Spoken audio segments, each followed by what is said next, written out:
Aliens sent me their ugliest gift.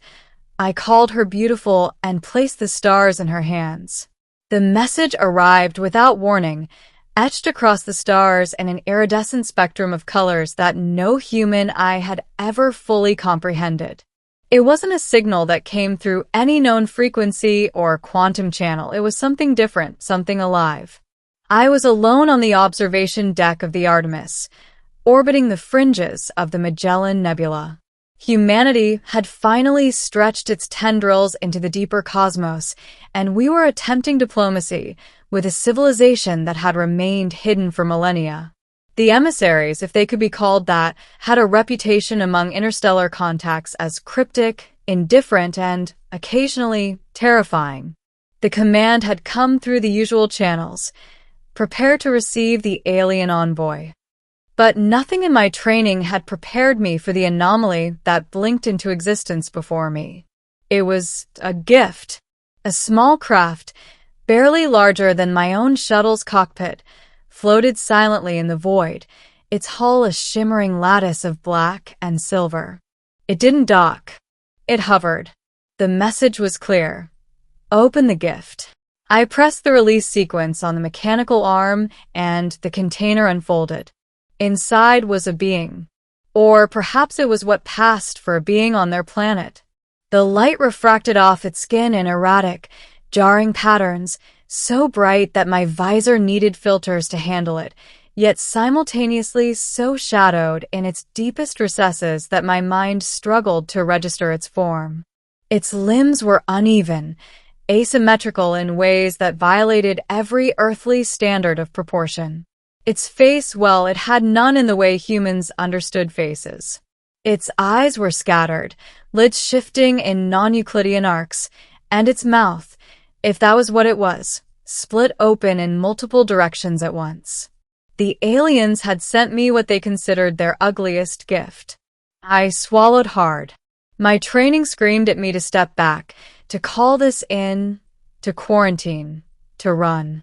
But something about the way it held itself, small, fragile, almost hesitant, cut through my fear. I stepped closer. "Hello," I said. My voice felt ridiculous, a small, human sound against the quiet infinity of space.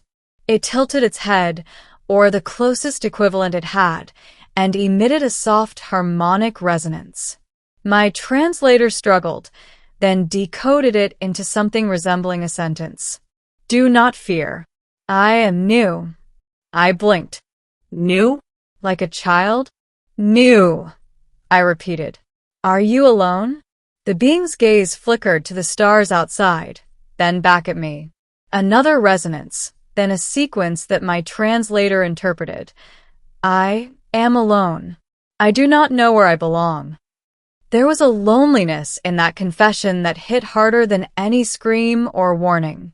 I had seen civilizations collapse, seen wars devour entire systems, but this tiny, malformed creature had more weight in its fragility than all of it combined.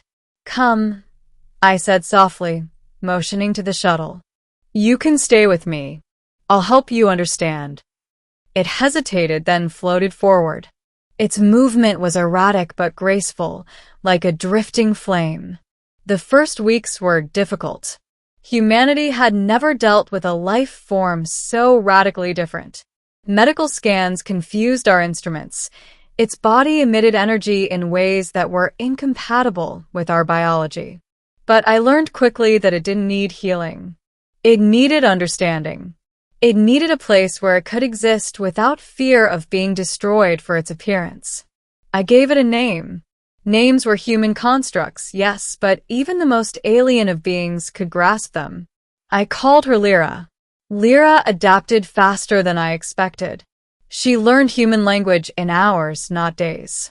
She learned our customs, our gestures, and even laughter. And yet, she remained alien. Every time I looked at her, I remembered the first moment I saw her, the chaos of angles and shadows, the beauty that wasn't human, but beauty nonetheless. The crew of the Artemis struggled to accept her. Some refused to come within 10 meters of her. Others whispered, calling her the ugly one or the anomaly. I ignored them. Lyra didn't need them. She had me. And slowly, she began to understand herself. One day, I found her floating outside the observation window, staring at the nebula with her scattered eyes reflecting the star fields. "Lyra," I said, approaching her carefully. "What do you see?" She turned toward me, her multifaceted gaze shimmering. "I see possibility," she said. "I see colors I never knew existed. I see the stars reaching for me, asking me to touch them. Do you want to?" I asked. Her small, malformed hands, so alien, so jagged, so irregular, stretched toward the nebula as if she could pluck the stars from their eternal positions. I smiled. "Then touch them," I said. And that was the moment I realized what she truly was. Not a malformed gift, not a creature of terror, but a conduit. Lyra could manipulate energy, bend it to her will. The stars weren't just distant lights to her. They were tools, instruments, extensions of her consciousness. It wasn't long before the aliens contacted us again. Their message was terse. "Return the gift. She is not yours to keep." I laughed. Not out of mockery, but because it was absurd. The gift had chosen me. She belonged where she felt safe, not in some interstellar possession registry. "We won't," I replied, sending the message. "She chooses herself." The aliens responded with fury. Their fleets moved into position near the nebula, ships bristling with weapons beyond our understanding. The Artemis was tiny in comparison, but Lyra didn't panic. She floated to the edge of the observation deck, eyes flicking to the approaching ships. And then the stars themselves answered. Streams of energy, raw and radiant, shot from her hands into the void, forming shields, barriers, and finally a vortex of light that repelled the alien ships without a single shot fired from our own weapons. I watched, awestruck, as the ugly gift I had been given transformed into a force of cosmic wonder. The days that followed were surreal.